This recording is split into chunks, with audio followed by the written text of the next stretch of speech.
Lalaking armado og sundang nikatkat sa atop sa usa ka balay gipusil sa SWAT. Dr. Rayamar Angtud milingkod na isip bagong school superintendent sa lalawigan sa Sugbo. SM Seaside Mall naka-encroach sa Dan sa South Road Properties. Presidential Forum sa Sugbo, di mahinayon, mga presidentiables, no show.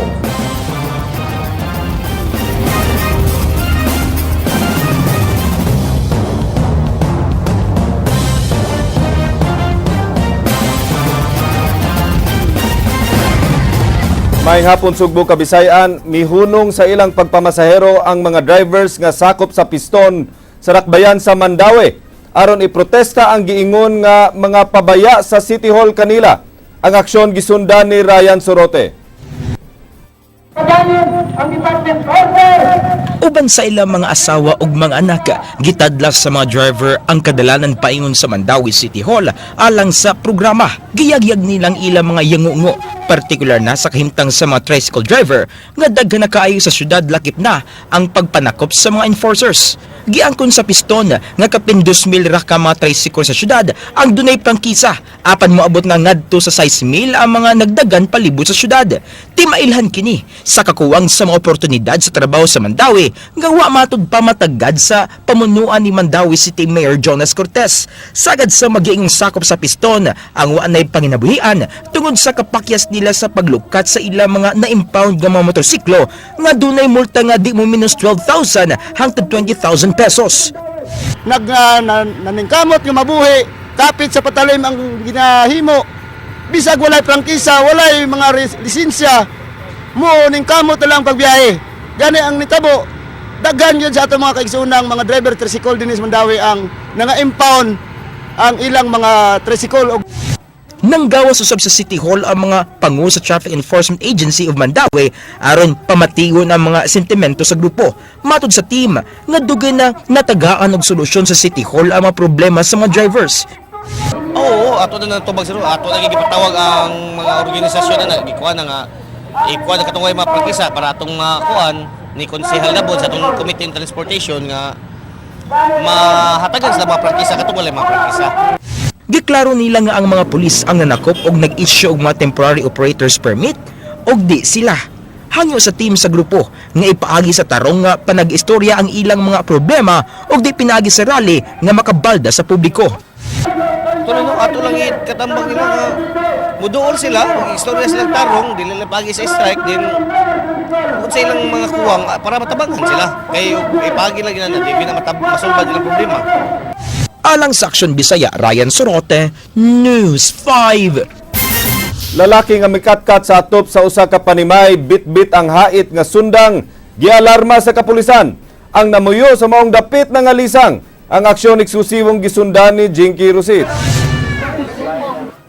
Kining lalaki nga may gibit-bit nga hait nga sundang ug ice pick mo'y among naabdan nga nagbarog ibabaw ining atop sa usa ka panimalay sa sitio Panaghius sa Barangay San Nicolas ning siyudad sa Sugbo pasado alas 7 kagabi. Giingong alas 11 pabikatkat ang 40 anyos nga si Rolando Hortiliano. Pagsawop sa adlaw, dinhi na nabalaka ang mga silingan nga basin og makahukom na si Hortiliano sa pagbuhat og krimen. Dinhi na nagabot-abot ang mga sakop sa SWAT ug mambaling pulis. Si Consul Dave Tumulak miabot sab sa area og suway nga minegotiate. Bisan ang mga silingan niya, mihangyo nga pakanaugo na kini sa atop ug buhian ng hinagiban. Dong yon! Dong! Wala mo na po, tiginin mo. Ano na? Matatasa mo na! Ang tinunan nga si Sherwin nabalaka sa posibleng mahitabo kanila ni Adtong Tungura. Nahadlokin mi ma'am kay kuan estudyante ra pud tra mi nga ray din nag-abang mi din.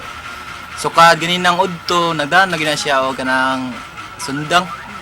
Then hantod karon gabi na wag gyapon siya na human ba. Ang igsoon ni Rolando natinga sa gibuhat siyang igsuon. Iyang gimakak nga tigamitan kini og drogas apan posibleng dunay gihambin nga problema. Kwarta may problema kaya kwarta may duol na diha. Kaya daghang pahilot. Gabi nag-inom na gikabuntag, natuog na lagi na gabi, ambot kinsang matuhan na sang nikuha diha. Matud sa pulis, pasado alas 9 na dihang nakadesisyon ang sakop sa SWAT nga in-neutralize kini aron sayon ang paghamag kaniya ug makuha ang sundang gikan kaniya. Giingong napusilan si ang tiil si Hortilano ug karon anaa nagpaalim sa pampublikong tambalanan. Alang sa Aksyon Bisaya, Jinky Rosit, News 5. Ang bagong natukod nga SMC side diha sa SRP nasuta nga wa makatuman sa ubang mga requisitos nga buot ipatuman sa DPWH-7. Ang report yaksyonan ni Leslie Caminade Vistil. Gisukod sa mga sakop sa DPWH ang dan gikan sa National Highway sa Southward Properties paingon na sa gitukuran sa SMC side. Tuyon ini aron pagsuta kun mituman ba sa plano ang SM management sa pagtukod nila sa mong edipisyo. Matod sa DPWH Legal Officer Brando Raya, gikinahanglan nga gikan sa 36 meters nga measurement sa National Road aduna kini 10 meters nga road lot nga mo'y gi-require base sa SRP Development Agreement. Gawas ni ini, gikinahanglan gid unta nga adunay 8 meter setback base sa National Building Code ang SM. Human ang inspeksyon, nasuta nga adunay kalapasang nahimo ang SM sama na lang sa paglapas sa utlanan. Yeah, doon sa tubangan, based sa initial measurement, wala. Ni-include siya mga almost a meter. How about there is a stairs area, sir? Well, sa stairs area, for us, the setback requirement should start from the tip atong after sa encroachment, that 8 meter setback should start from there. Laing nabantayan sa DPWH maong kapakya sa SMC side sa pagbutang og kaugalingong lane alang unta silang may bus ug sa mga mobisita sa maong mall nga di kini makahatag og problema sa traffic. Kinahanglan nga adunay acceleration lane ang SMC side aron di mabalda ang dagan sa trapiko sa maong dapit. Kung di ka mo provide og deceleration lane sa pagpasulod, muli ko siya, hinag kay siya. And you should consider na this is a bus terminal. Okay? So, ang musunod ani bus. Dahil musunod ani bus. And dapat pagpagawas, there should be an acceleration lane. No? Because also, bus sad ang magawas ani. If you'll not provide an acceleration lane, the moment na magawas ang bus, you can, well, that's logic. Pila ka lane sa iyang kanon. Ang mga sakop sa SM wa pa makahatag silang habig apan kaganihan nagdala sab sila og kaugalingong geodetic engineers aron makapamatuod nga wa sila masayop silang pag-construct sa mga establishmento. Alang sa Aksyon Bisaya, Leslie Caminade Vistil, News 5. Gilusad karong adlaw sa usa ka dakong insurance company ang Balikbayani program alang sa mga OFWs nga hangtod karon padayong nanimpad sa laing nasod. Kung unsa kini atong sayron sa report ni Jinky Rosit. Hangtod karon daghan lang gihapon ang nagtinguha nga makatrabaho gawas sa nasod kini gumikan sa dagko nga mga suhulan nga madawat didto kasagaran sa mga OFWs bugtong mga tinguha ang makatigum og salapi alang sa kaugmaon sa ilang pamilya. Apan luyon ni ining tanan ang Film Life dunay gitagana nga long-term solution aron mas mapaayo ang kahimtang sa mga pamilyang Pinoy kansang mahal sa kinabuhi padayong nanimpad gawas sa nasod. Buot nila nga sigayong makadesisyon na ang OFW sa pagtinir na lang dinhi sa nasod, doon na sila'y makita nga bugat nga investment gikan sa gihaguan nila sa abroad. It is important that we should be able to help our OFWs understand that when you come up with financial programs for the future, you should be able to properly allocate your financial preparations based on your needs. No? Gipaybaw sab sa maong kumpanya nga sukad sa duha ka dekada, daghan na sila og mga kliyenteng OFWs. Kinsa karon secured na ang pamilya. Busa do na sila giandam nga balikbayan package nga pwedeng i-avail sa mga OFWs, labi na kay daghan kanila naglaraw nga mopauli panahon sa Pasko. This package has a number of products which can address different or various needs of the OFW. So we have a product for their retirement needs, for the education needs of their children, for their protection needs, for their investment and saving needs. Yes, we have the pasalubong package for that. Panghinaot nila nga daghan pang OFWs ang makarealize sa importansya sa gihaguan nilang kwarta ug ang sakripisyo nila nga malayo sa ilang pamilya. We are here to make sure that the efforts, the sacrifices, the hard work that you are doing will not go to waste, because we are able to help them set up the right kind of preparation so that they can be reunited with their families later on. For any struggling OFW, we really suggest that they revisit their goals and their financial behavior. For them to be able to achieve their goals, they must really have a plan, and they must have the discipline, the right discipline to do it. Alang sa Aksyon, Bisaya, Jinky Rosit, News 5.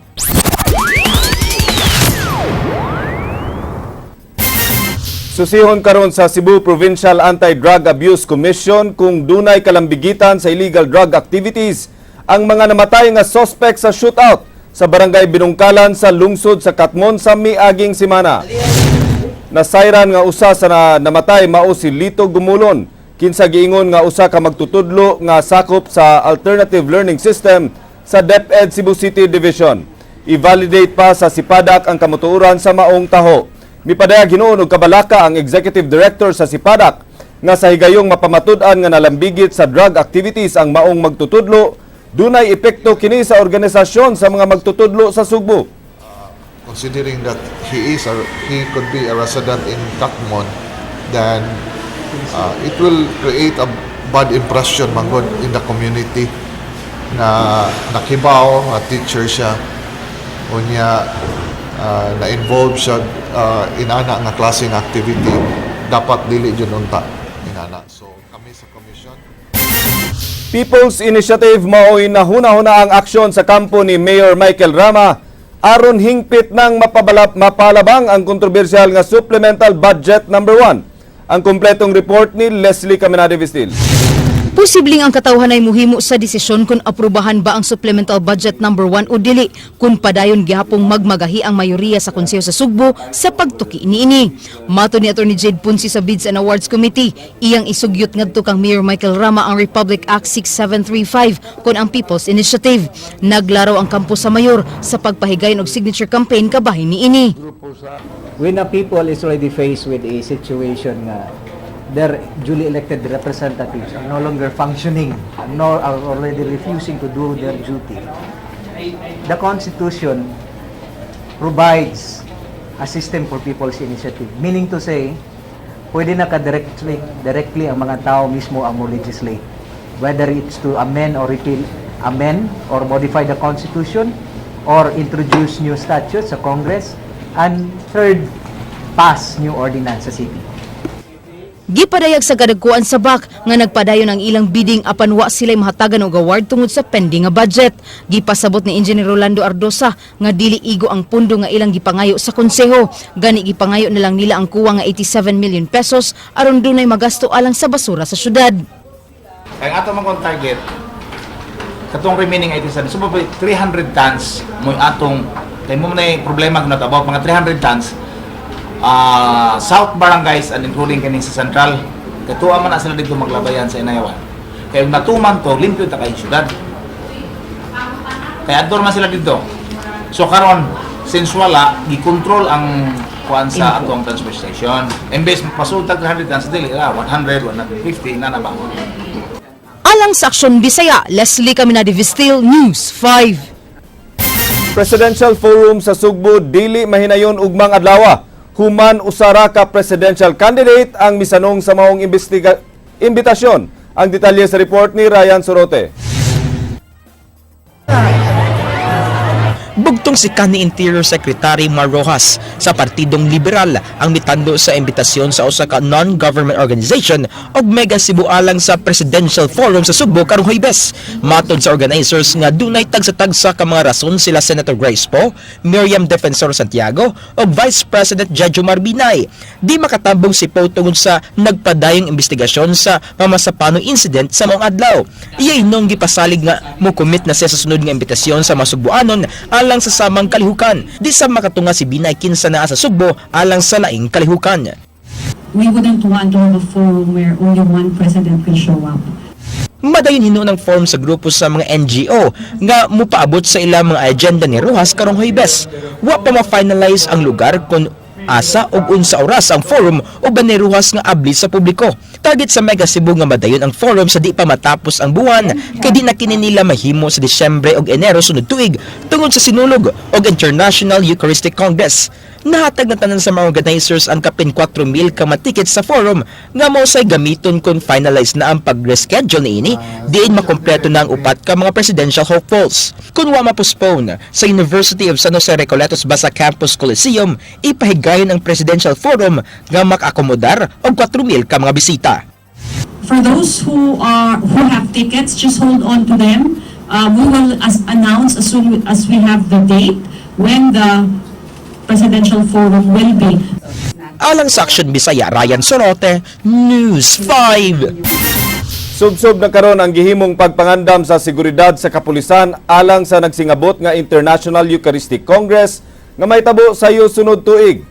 Gipahibaw sa PRO7 nga nagkigtagbo na sila sa mga local organizer sa IAC aron hisgutan ang mga security preparations nila alang sa libuan ka mga delegado nga mutambong sa dakong kalihukan. Gilauman nga kapin sa 15,000 ka mga tao ang gikatakdang mga bot sa Sugbo. Tungod niini nagkinahanglan ang PRO7 ug dugang pulis nga pabantayon sa activity area ug mga simbahan. Naglaraw sila sa pagkuha og pulis gikan sa Bohol, Siquijor, probinsya sa Sugbo ug sa ubang unit sa CCPO aron makatabang sa pagpatuman sa hingpit nga seguridad dili lang sa mga delegado nga manambong kundi sa bagong duot, bagang duot sa katawhan. Bishop Villarojo, Dennis Villarojo, he was here last week, nag-discuss na midaan para at least we can plan out for the security. There will be walk-in participants, aning nga kuan. Mo nang amo karon nga projection is we will not only limit our estimate of delegates into 15,000 kay kana based na sa posibleng magparehistro. Mo na ang it's another challenge of your police here in Central Visayas. We already received directive from our regional director. Bisan og dawata ni Governor Junjun Davide apan way nakapugong ni Dr. Rhea Mar Angtud nga mulingkod isip bagong Schools Division Superintendent sa DepEd Cebu Province. Ang kompletong report ni Jinky Rusit. Effective kagahapong adlaw, formal na nga milingkod isip bagong Schools Division Superintendent sa DepEd Cebu Province si Dr. Rhea Mar Angtud, hulip ni Dr. Arden Monisit. Bisan og una na siyang gibalibaran ni Cebu Governor Junjun Davide apan way nakapugong ni Angtud aron di mulingkod sa pwesto nga gitagana kaniya sa Central Office. Wa siya'y nakita nga rason kung nganong di siya dawaton ni Davide apan ang hinaot siya nga magpabilin ang pagsalig sa gobernador siyang pagduma sa mga magtutudlo lukop lalawigan sa Sugbo. More or less, I demand honesty to all the people I work with. Kay dili man ko mangayo nila of things nga dili na ko practice po. Which will only mean nga kuan lang. Kung unsay pangayo sa among sweldo, mo da koy buhaton. Wa na'y plano si Angtud nga subling mag-courtesy call sa gobernador. Iya na lang ipasalig ngadto sa mga magtutudlo nga patas ang iyang pagtagad ngadto kanila. Ug sa iyang paglingkod, buot niya nga mahinayon na ang laraw sa Cebu Provincial Anti-Drug Abuse Commission nga random drug test sa mga magtutudlo kung sa ingon niining paagi matud pa, malimpyo ang ilang organisasyon gikan sa pagduda sa katawhan. Ang ako ra diyang gipuno ato nga there is a division personnel that goes with the team when they conduct the random drug testing. Alang sa Aksyon Bisaya, Jinky Rusit, News 5.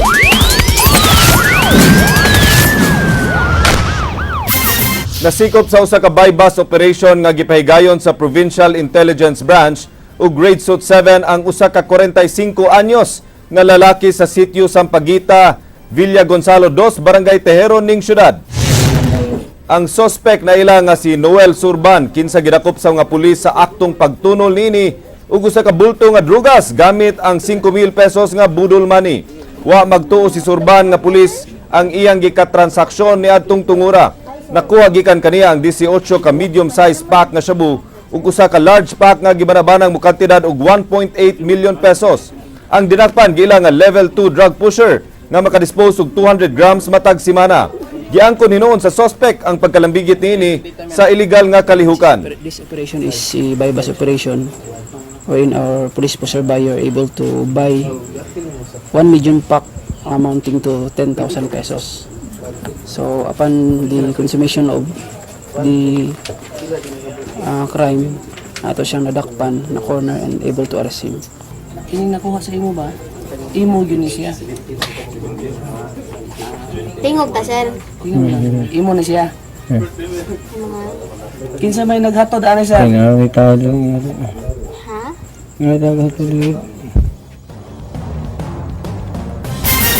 PRO7 mimando na nga palawman ang investigasyon aron maila kung kinsa ang tinuod nga nanag-iya sa service firearm sa PNP nga nakuha mismo sa lugar diin gipaygayon ang drug operation niadtong Domingo. Ang detalye sa report ni Ray Pasaporte. Si PO1 Marvin Tundag is right now facing grave misconduct administrative case. Gimando ni Senior Superintendent Ray Lindon Lawas ngadto sa Provincial Investigation and Detective Management Branch nga palawman pa ang ilang investigasyon kang PO1 Marvin Tundag. Si Tundag kanhi na destino sa Pinamungahan Police Station apan girilibuhan human nagatubang og kasong administratiba. Gumikan kay nakit-an kini sa balay sa drug personality nga si Wilson Villanueva.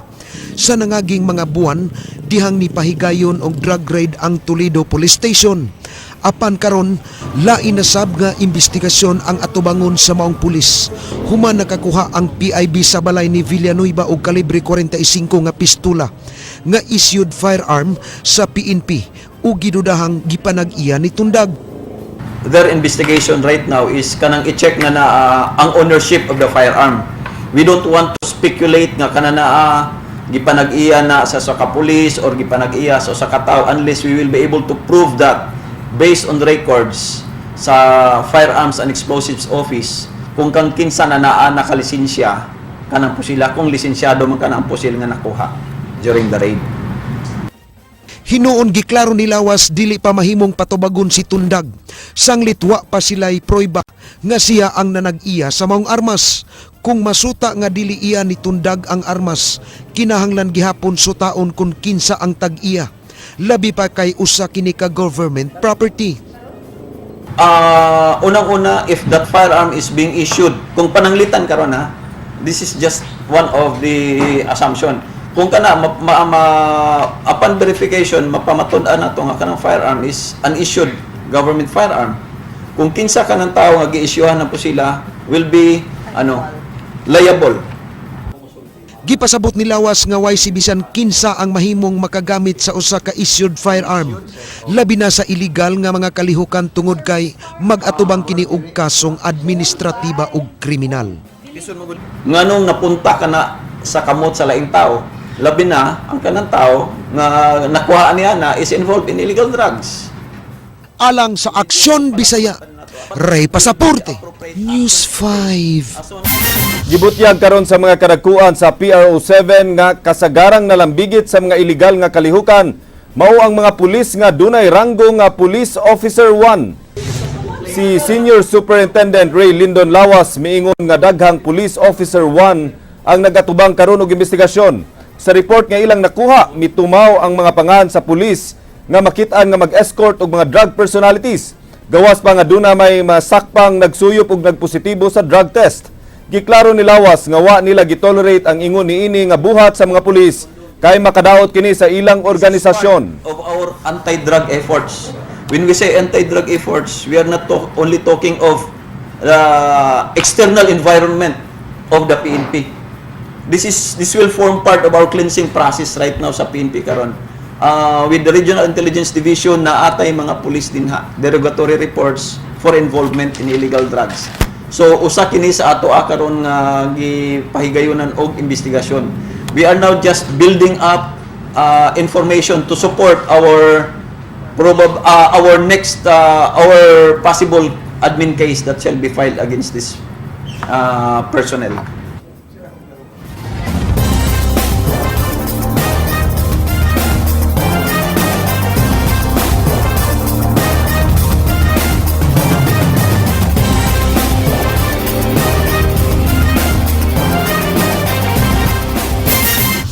Wa gyapon mi patimaw ang driver ni kanhi Kongresista Tomas Osmeña human nga sa ngilngig nga aksidente sa Rakbayan sa Lapu-Lapu niadtong Sabado sa gabi. ang mga kabanay sa magtiayon nga hikabsan sa kinabuhi nangita na og hustisya. Ang follow-up report ni Ryan Sorote.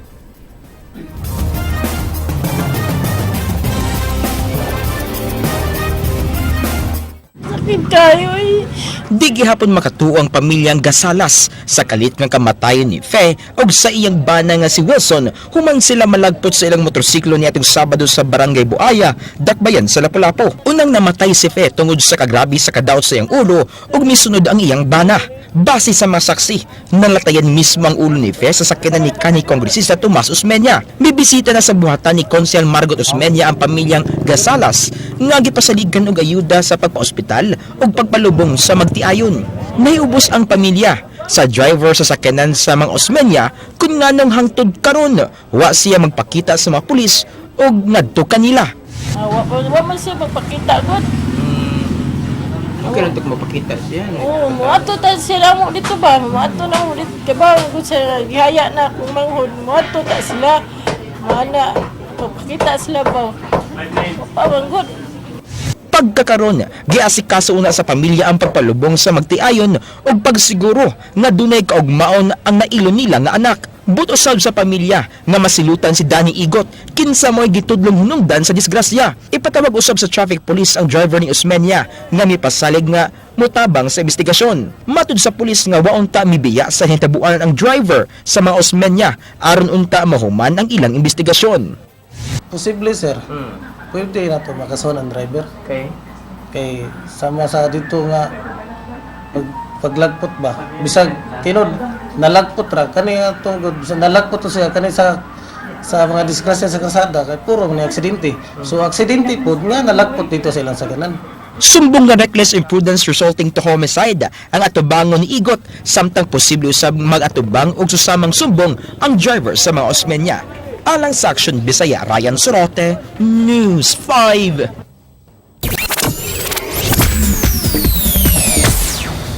Happy Tuesday mga igsoon! Celebrity stylist nga si Liz Oy misang atog 6 counts libel with grave slander complaints abatok sa fashion police vlogger nga si Michael C. Lim.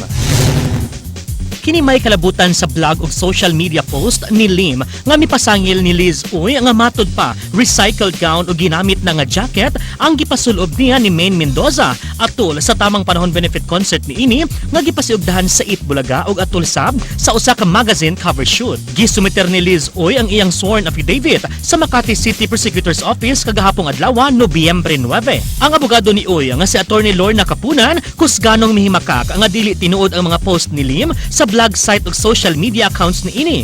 Dugang pa niya nga ang maong post mamahimong makadaot sa reputasyon sa usa ka tawo. Aniya ang Twitter post ni Michael C. Lim ni adtong Oktubre 27 niining tuiga nga mo'y gihimong sumbanan sa kampo ni Oy sa pagpasaka og 6 counts libel case batok kaniya. Samtang gikasubo sa kampo ni Lim ang maong lakang ni Liz Oy ug matod niya susama ra gihikawan og gawastong katungod ang mga vloggers ug manunulat nga mopaambit sa publiko sa ilang mga nagkadaiyang obserbasyon. Sa pagkakaroon, nagiplanuhan na ni Lim ang pagsangat og counter charges for malicious persecution and damages for the suppression of freedom of the press and expression. Ug mao kadto naglangkob sa atong aksyon showbiz karong adlaw ug alang sa walay karapusang mga showbiz chismis o banikon ninyo matag alas 7:30 hangtod alas 9 sa buntag, Lunes hangtod Biyernes sa Rated JP sa Radio 511.9 News FM Cebu. Alang sa mga nagunang lights, camera, action showbiz kini si JP Laucot Serog ang atong word of the day nagkanayon. Kapag maikli na ang kumot, tawil yan. Agay!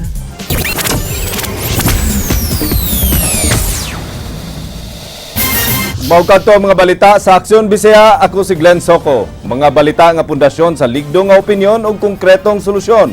Bisang asa, bisan kanusa. Kapatid, kay di lang kutob sa balita, aksyon!